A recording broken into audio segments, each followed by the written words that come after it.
ఉన్నప్పుడల్లా చేస్తుంటారు. కానీ గుడ్డు ఉడకేసిన దాన్ని తినటం కంటే పిల్లలకి ఆమ్లెట్ వేసి పెడితే భలే ఇష్టంగా తింటారు. ఎందుకంటే ఆమ్లెట్ అనేసరికి నూనె ఎంత పడుతుంది, కొంతమంది నెయ్యి అయినా వేసి ఆమ్లెట్ వేస్తుంటారు. ఉప్పు కారం కలుపుతారు ఆ కోడిగుడ్డు సొన్నలకి.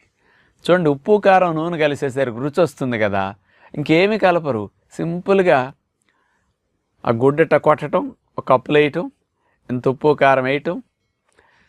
ఇక ఈ కొట్టిట కలిపేలోపు పొయ్యి మీద రేకు పెడతారు, మూకుడేదో చక్కగా అందులో ఇంత నూనె నెయ్యి వేసేసరికి 1 minute అది నూనె కాగుతుంది శుభ్రంగా. అందులో ఎట్లా అంటే 2 to 3 minutes ఆమ్లెట్ అయిపోతుంది. 1 minute తినేస్తాం ఆమ్లెట్. సింపుల్, టేస్ట్గా ఎంజాయ్ చేసినట్టు అనిపిస్తుందని. కొంతమంది ఒక ఆమ్లెట్ అంటే ఎక్కువ రావట్లేదులని, మా వాడికి డబుల్ ఎగ్ ఆమ్లెట్ అండి